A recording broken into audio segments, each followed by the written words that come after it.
Selamat datang ke studio TVPSS SK Semeri Sibu. Saya Almangu, wartawan TVPSS yang akan membawa anda melihat cara membuat umai.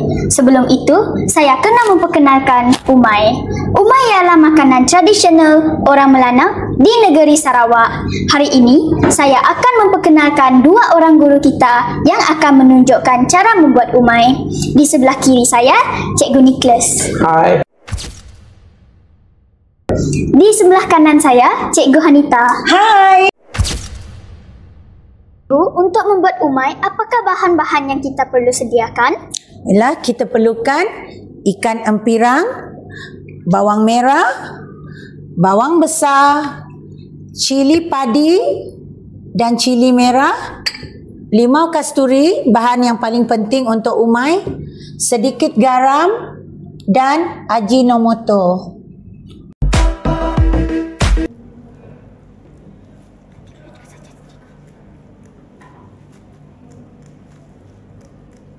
Pertama, kita perlu buang sisa ikan, bersihkan dan ambil isinya sahaja.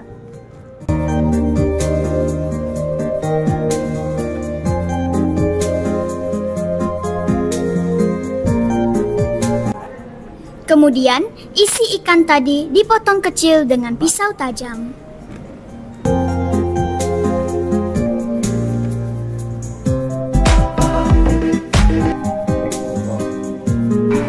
Dalam persediaan memotong, kita potong bawang merah.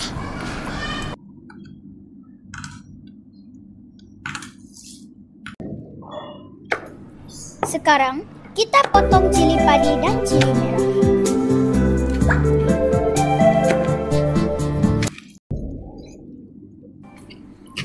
Selepas itu, kita potong bawang besar.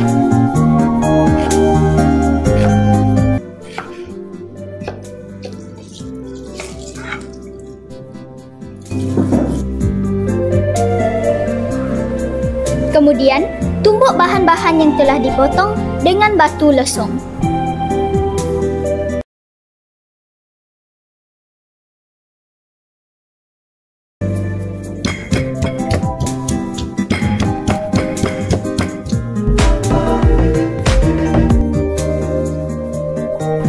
Masukkan perahan limau kasturi.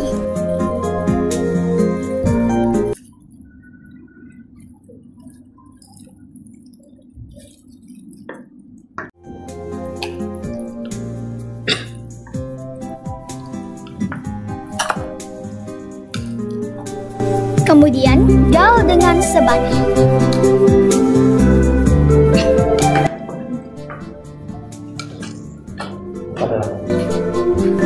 Kemudian, letakkan selama 10 minit. Toskan isi ikan, buang jus limau yang kita gunakan untuk memerap ikan tadi. Kemudian, masukkan garam dan Ajinomoto.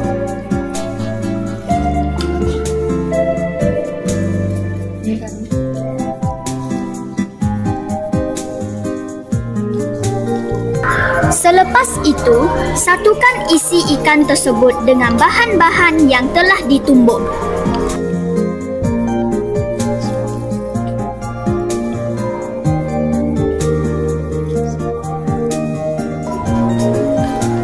Masukkan bawang besar dan cili yang telah dihiris.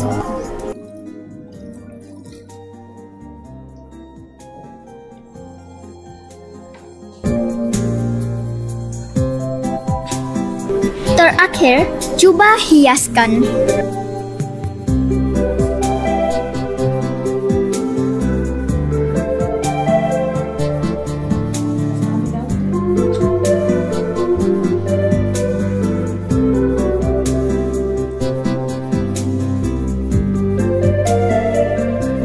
Akhirnya, kami telah berjaya menyediakan makanan tradisional kaum Melanau, iaitu umai. Terima kasih Cikgu Nicholas dan Cikgu Hanita kerana telah membantu menjayakan projek Kelab TVPSS SK Semeri Sibu.